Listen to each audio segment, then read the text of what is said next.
Waalaikumsalam warahmatullahi wabarakatuh. Perkenalkan, nama saya Nurul Dadi dari program studi Teknik Mesin angkatan 2022 Fakultas Teknik Universitas Muhammadiyah Jember dengan dosen pengampu Hokmatus Sofia. Terima kasih untuk waktu yang diberikan. Kali ini saya akan mempresentasikan jurnal mengenai kasus narkoba di Indonesia dan upaya pencegahannya di kalangan remaja. Kasus penyalahgunaan narkoba di negara semakin hari semakin mengkhawatirkan. Hal ini terbukti dengan peningkatan jumlah penggunaan narkoba di kalangan remaja secara signifikan. Anak pada usia remaja merupakan fase usia yang rentan untuk menjerumuskan dalam penggunaan narkoba yang dianggap sebagai sesuatu yang baru dan menantang. Narkoba itu sendiri merupakan singkatan dari narkotika, psikotropika, dan bahan aktif lainnya yang artinya narkoba dapat menyebabkan kecanduan atau adiksi. Definisi lain dari narkoba yakni narkoba dapat menyebabkan kecanduan. Definisi lain juga menyebutkan bahwa narkotika atau narkotik memiliki suatu hal yang dapat menghilangkan rasa sakit atau nyeri dan juga dapat menimbulkan efek samping atau bengong. Dapat diartikan juga sebagai bahan untuk pembius. Definisi ini menjelaskan bahwa sebetulnya narkotika dapat digunakan untuk keperluan medis, sementara itu merujuk pada Kamus Besar Bahasa Indonesia menjelaskan bahwa narkotika merupakan obat yang mampu memberi efek tenang pada saraf dan menghilangkan rasa sakit dan dapat menimbulkan rasa ingin tidur atau mengantuk.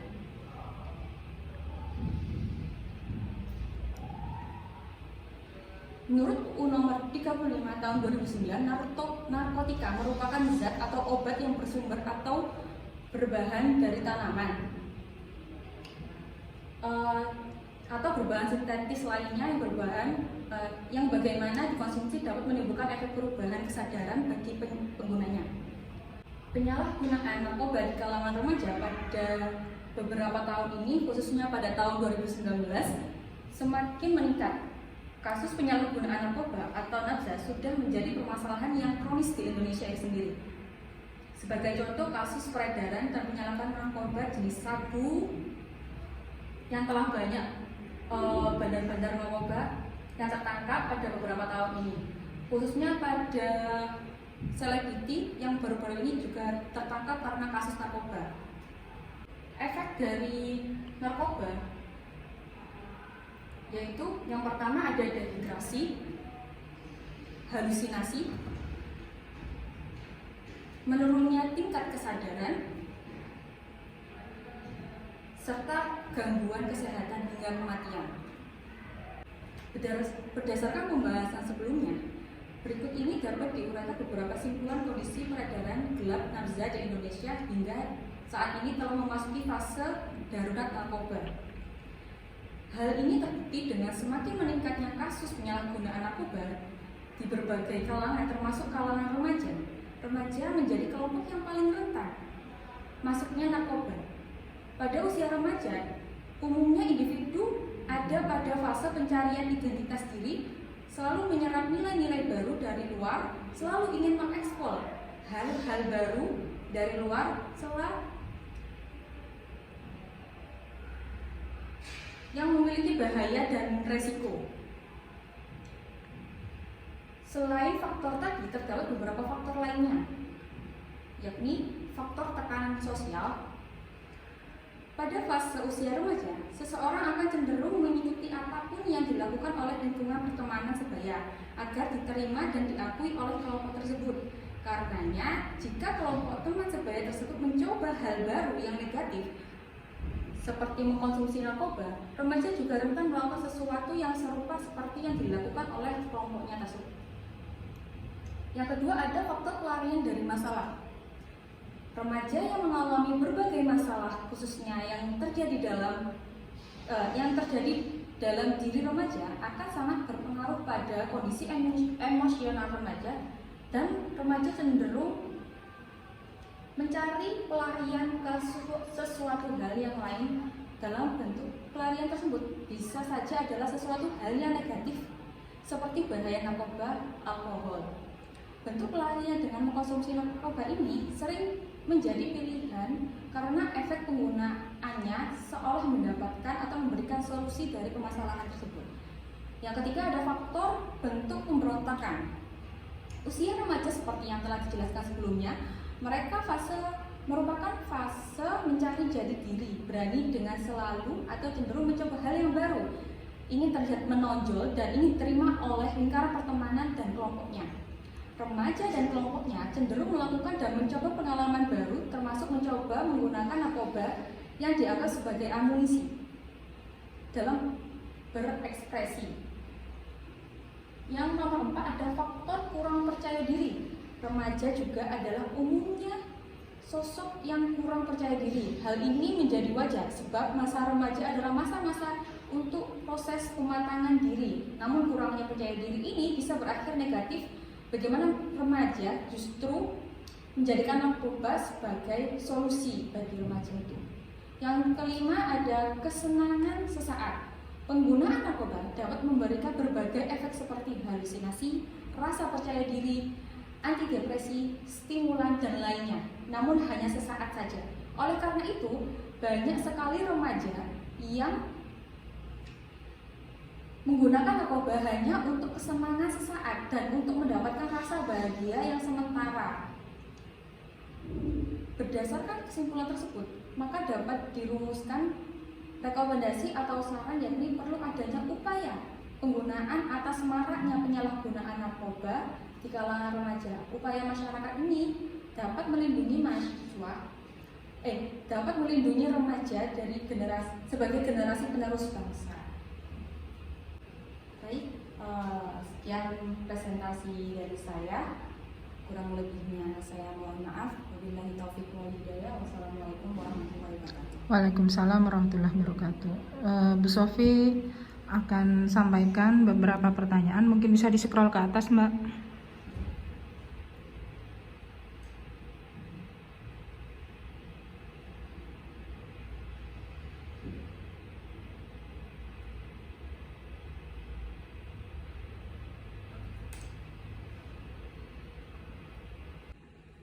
Jadi Mbak Nurul, memang kondisi saat ini tahun 2023 memang laporan berbagai macam lembaga ya, terutama yang concern terhadap permasalahan terkait dampak narkoba di kalangan pelajar atau generasi bangsa.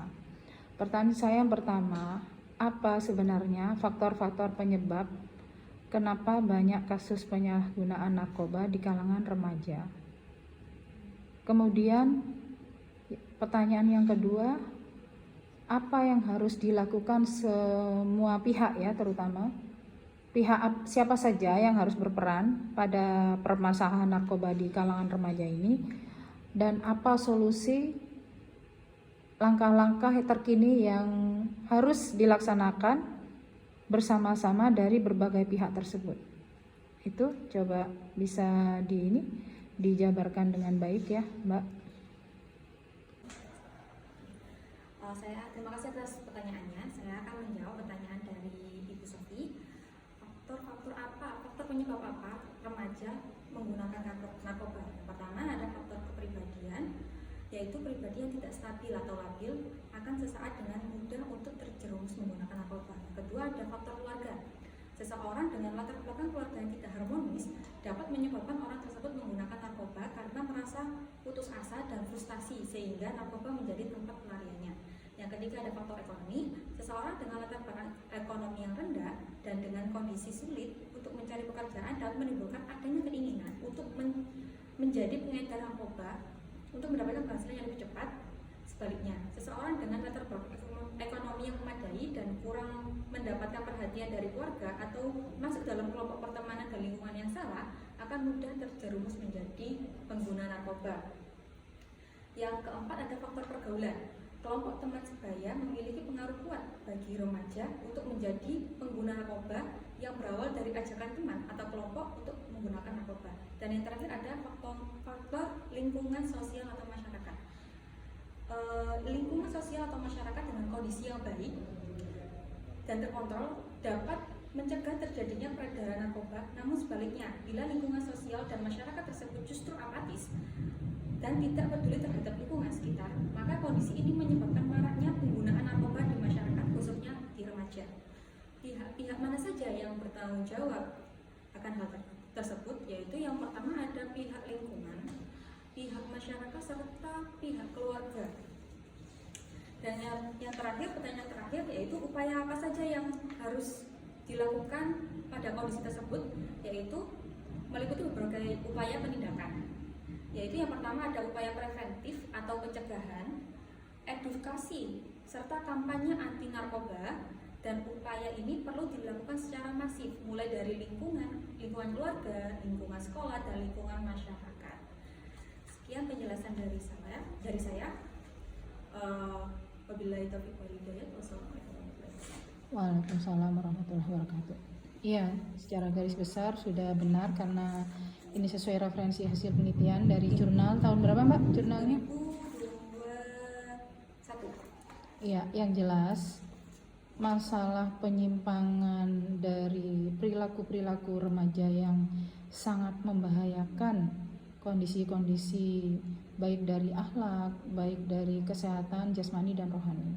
Yang paling penting sebenarnya adalah dimulai dari edukasi yang arahnya ke spiritual.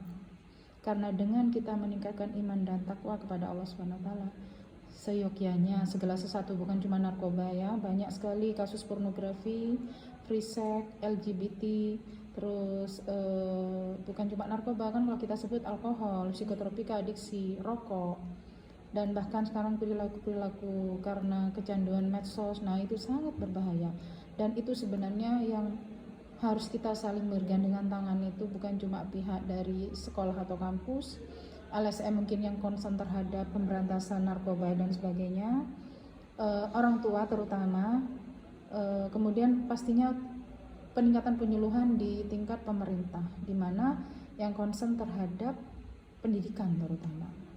Dan tahun ini karena tidak ada filternya bidang-bidang kasus pornografi, ternyata sangat parah dampaknya terhadap kalangan remaja dan juga dewasa, semua kalangan sebenarnya. Cuman masalah narkoba ini karena sebenarnya pintu gerbang akses itu penguasa yang lengah atau ada unsur kesengajaan. Kenapa?